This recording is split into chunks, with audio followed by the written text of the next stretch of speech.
Good afternoon, everybody, and welcome once again to our press conference with Team World. And we've already heard from Team Europe today. And the first question I want to go to is to you, Andre. Welcome to you. 12 months ago in Berlin, you were over watching the event, sitting in a corporate suite, taking it all in. How has it been, and now living it? Yeah, well, I tell you, going there, I wasn't sure what to expect. But when I was there, you could tell that it meant a great deal to every sort of component of it, right? You could see the players care about what they were doing. I mean, what they brought to the table was the best of themselves. And, you know, the coaches have always talked about, talking to John and Bjorn in the past, about how exciting it is from their perspective. And I kind of called a little Yahtzee on that. I'm going, you're just saying that, right? And then I go there and I see how into it they are. And then the hospitality side of stuff, the sponsors. I mean, for the fans, I mean, talking to them, they'd rather spend the weekend at this event in some cases than maybe even if they were lucky enough to go to a Grand Slam, you know, semis and finals. So, because you never know what you're going to see, but you know what you're going to get, you know, in the sense that all these players are great. And you might get the most interesting matchup that you never would have expected. So I was really impressed. And yeah, but the best part of it for me is being around these guys. I mean, I got to be honest. Not this right here. You know, I mean that respectfully, though. I'll move over to Pat then very quickly. Pat, it's quite interesting that the captain, vice captain, it's the baseline returner and the serve volley chip charger of yesteryear. How's it been for you being in this team environment? Because as Aussies, it's an environment that we've always enjoyed. Yeah, well, we've obviously got a big taste for it through the Davis Cup, and yourself and I, Todd, and then having a bit of involvement with Davis Cup later on. Thinking coming into the Laver Cup could be quite similar, but it's actually not in many ways. We've got guys from all around the world playing, and what's probably struck me the most is the buy-in from the players, and it's just all of a sudden elevated myself with this whole event as well with Andre. I'm just so engaged now, and everyone's pumped up to win it. And you know, I guess I had a preconceived idea of how the event would be run, how it'd be played, but it's very different being here and on the ground, and I'm just so happy to be amongst all these guys, getting to know them and watch them play tomorrow. It's going to be on for young and old. I can't wait. We'll talk about being on tomorrow. Riley, great to have you back. I mean, there was a period where you were in the team, and then obviously some injuries and things have kept you out of the game. How good is it to be back in and amongst these type of guys contending? And then also talk about your first matchup tomorrow, if you could.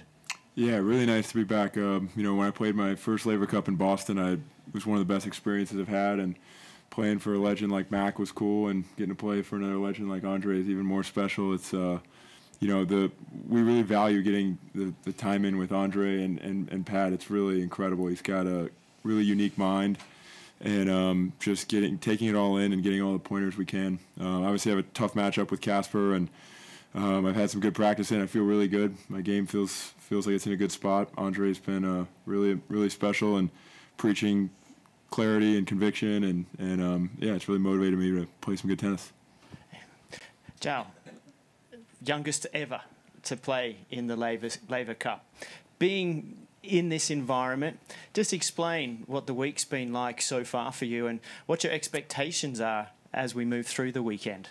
I mean, it's a pleasure. I mean, being with those guys, I'm saying that I'm only listening, I'm not talking. I'm just only listening, having some experience for those guys and learning a lot. So yeah, enjoying a lot this week. And yeah, taking everything I can as an opportunity to learn, and hopefully we can get the W for the Team World, for sure. And Alex, there's a few rookies this weekend in both teams. You're one of them, and getting to play in your home state. You're like the local. How has it been for you? Are you enjoying it? Yeah, I mean, I'm enjoying it a lot. You know, playing in home state's always special. There's not a ton of tournaments. We only really have Indian Wells. That's about it. So getting to spend an extra week in the home state's always nice. And yeah, it's gonna be a battle tomorrow with Mr. Mensick. We played a bunch in junior, so it'll be our first time playing on on the pro stage. So I'm looking forward to it. I want to also ask you in particular about the opportunity to maybe pick the brain of somebody like Andre. What was that experience been like? Yeah, I mean, it's been incredible. Like Riley said, I mean, he's got a very unique mind, and you know, he's helped me a lot with my return this week. He had an average return, I guess. I mean, he's all right. No, but he's helped me a ton, and you know, clarity, conviction, lots of wisdom, and you know, super pumped to get fired up for him tomorrow. And Francisco, back again. You've had good success, 2-0 in the tournament, and you've played that role generally of playing early in the first day. It's a very different Laver Cup for you this time. You're going to be in and out on various occasions. How is the experience going to help you with all of that? Yeah, well, first time playing on Saturday for me, as you said, but super happy to be here again with the team. I mean, with Andre, Pat, first time that I met them. I mean, I'm trying to learn and absorb as much as I can, and yeah, I try to use my a little bit of experience on the matches that I come to play, and super excited and try to give my best for this team. Fantastic. And Alex, a late addition, but great to be able to have an Australian in that world team. What about having Pat here this year and being able to use somebody like him who you haven't been around that much? Yeah, look, it's great to be here, be a part of an amazing team, and obviously to be able to pick Pat's brain.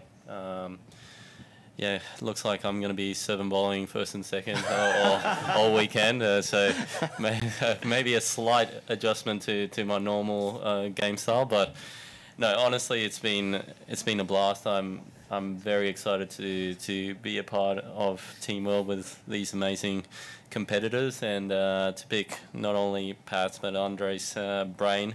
It's epic, right? You don't get these opportunities often. And what about yesterday? I know that you had a photo with Pat and with Rod Laver himself. When you get that opportunity, what goes through your mind? Those are the type of pinch me moments, right?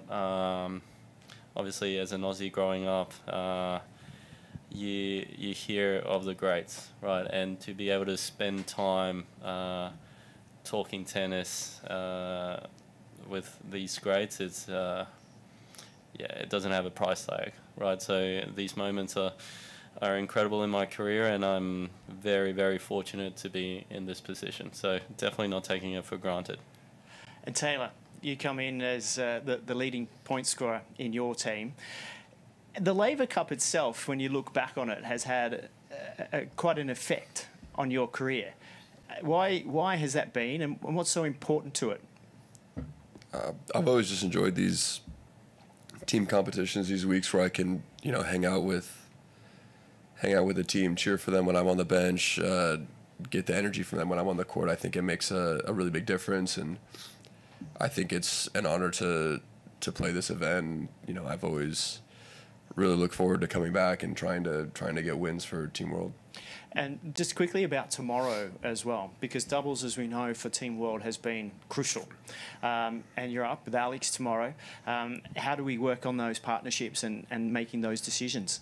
Yeah, it's tough. Obviously, we had to submit the lineup for tomorrow yesterday before we even really got a chance to practice and work with teams. You know, we know some teams that have played together before, but we all trust Alex on the doubles court. And last year I came out on day one with Ben and we were able to get a win, so I think we kind of just went with that and decided that we're going to go with this team.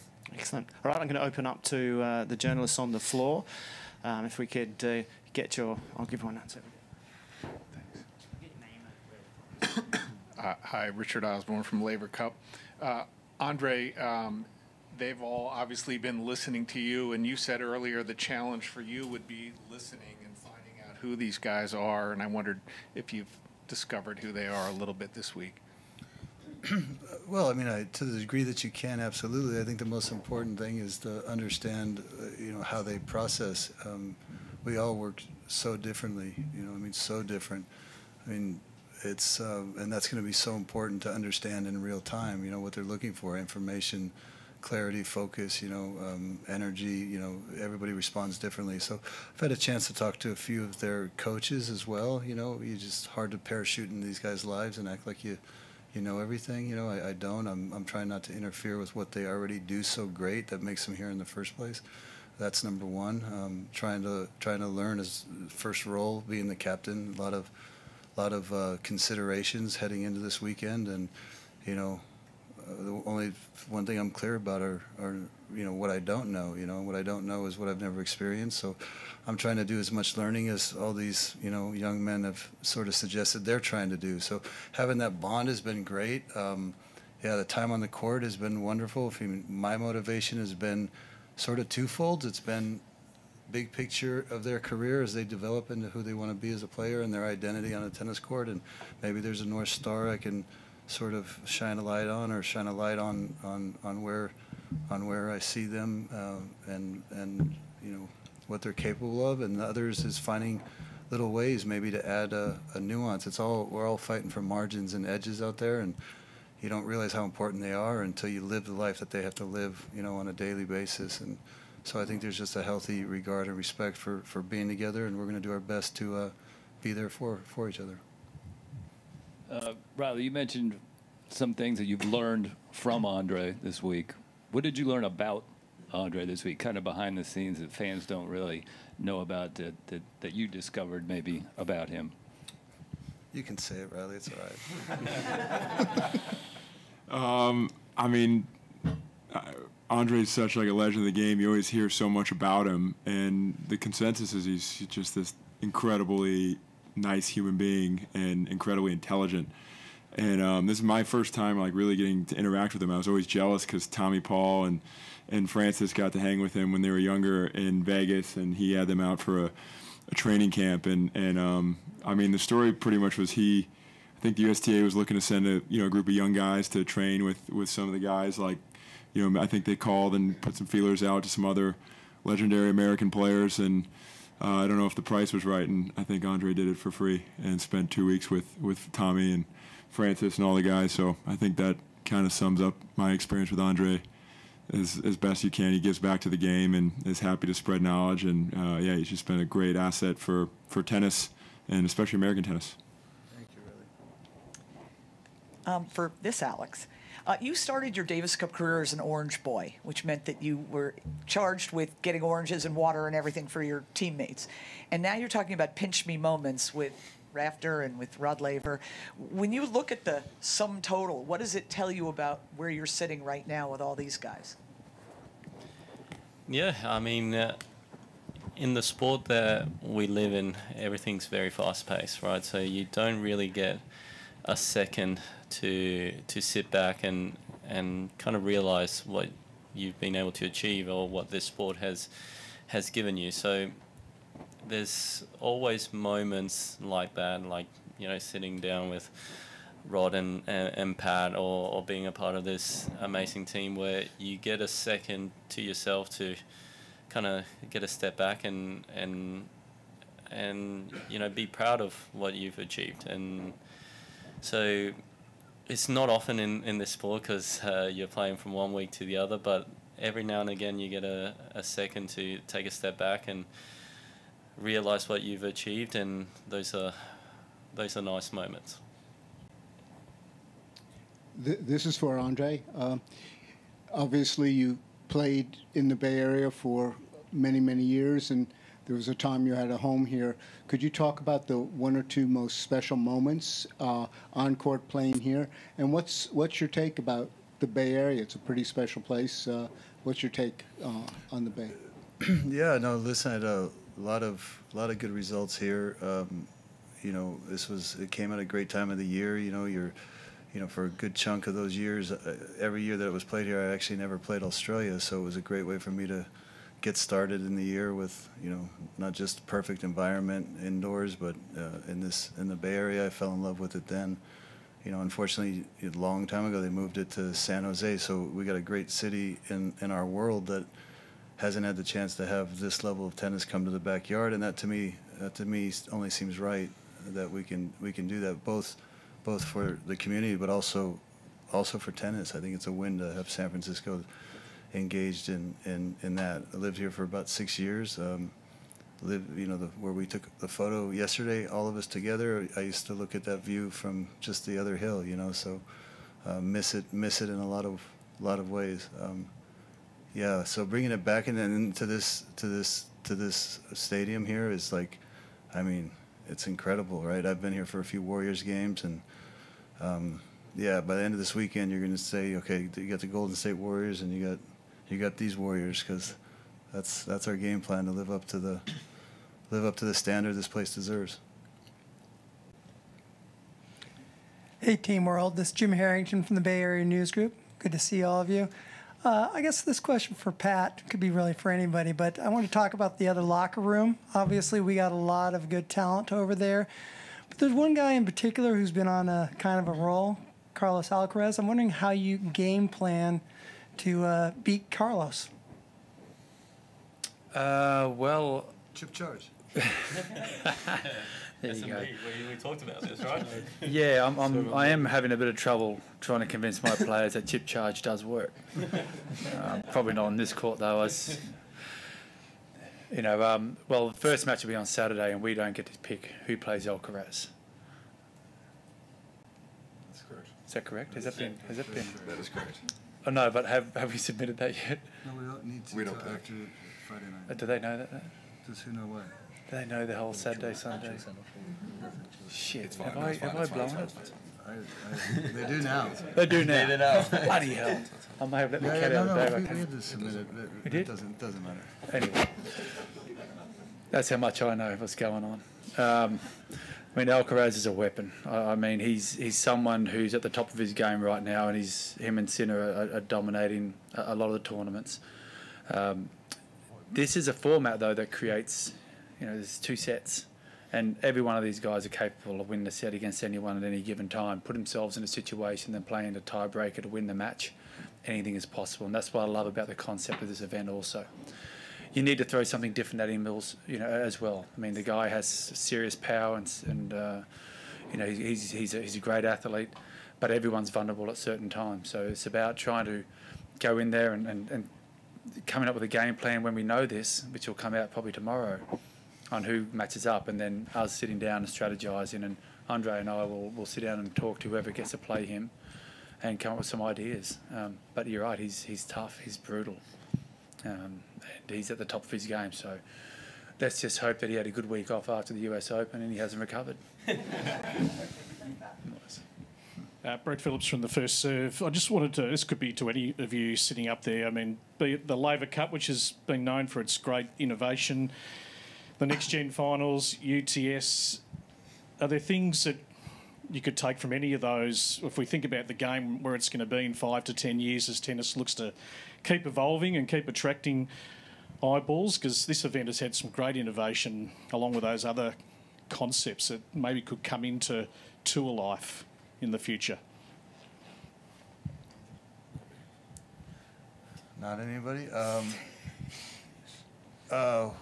Yeah, that's kind of a big picture question. I mean, in the sense that, one of the things I just give you from my lens, right? It's like I went through a good 15 years of raising my kids and finishing up my foundation in a way that they can live in perpetuity, and building a few businesses, and now my kids are kind of empty nesters, and I have the bandwidth to kind of come back to tennis on a certain level and really appreciate the difference between what it was and what it is now. I mean, I played through a few generations myself, and I was always shocked at what was asked of the changes that happened, both from players to environments and the growth of it. And I go back to these places and I don't even recognize them. I mean, I can't get from one place to another because they've changed that much.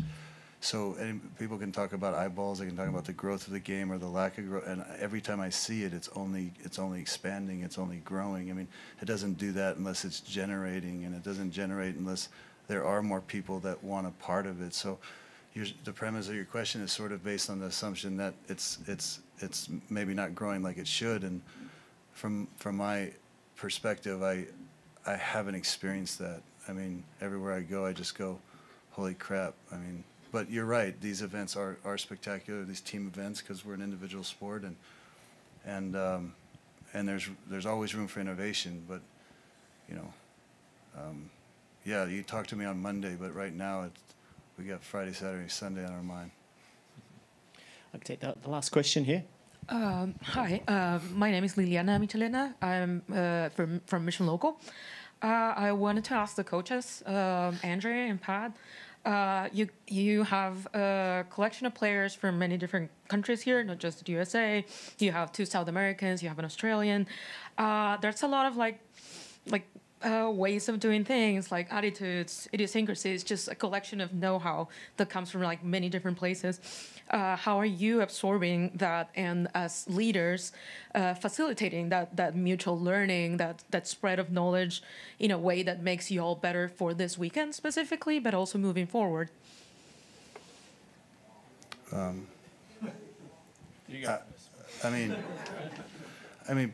think the first rule of engagement with anybody in life is to convince them you have 2 ears and 1 mouth, you know.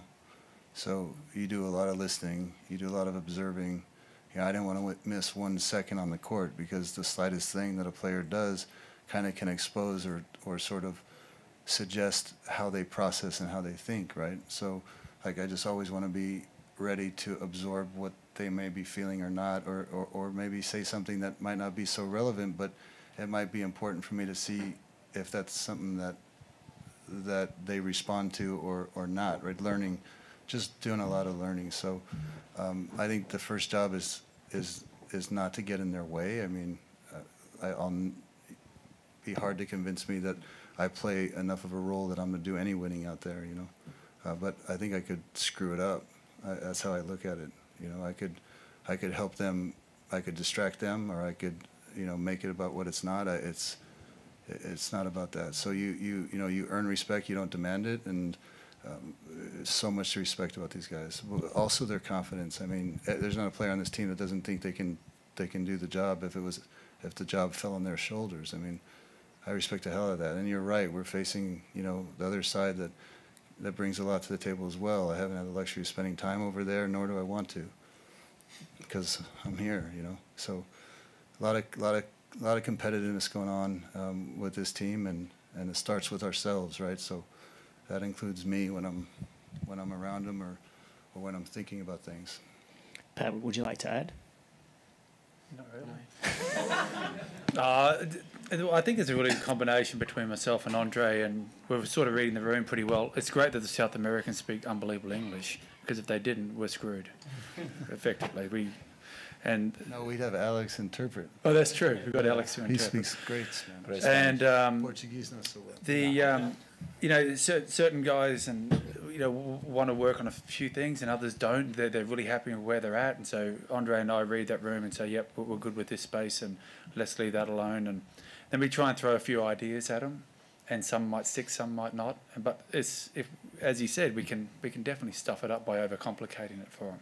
And that's the area that we've got to be careful on treading on these guys. They've got to play their game. They've got to be confident in their game. And if 1 or 2 ideas rub off, then great. If they don't, that's okay. But as I said, I can fall into the trap of giving too much information too quickly as well, and we're very careful and mindful of that. Just one last one up the back there. Vaughn with Overtime Sports. I'm getting an Uber Eats order. I was just wanting to know if you guys want anything.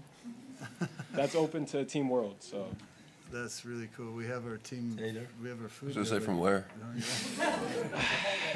I was thinking Chipotle, but it's my first time in the Bay, so I'm thinking Pad Thai too. If you guys want to do that. That sounds a little risky on the intestines. I mean, little chicken Pad Thai never hurt anybody. Okay. I know you got the Chipotle deal. You know, we could team in on that if you want to. Yeah, I mean, it just depends where you're ordering from, you know. It's Chipotle, I'll get a bowl, but... We're going to wrap it right up there. Thank you very much, everybody. Best of luck to Team World on the weekend, and we'll see you out on court tomorrow. Thank you all. Thank you.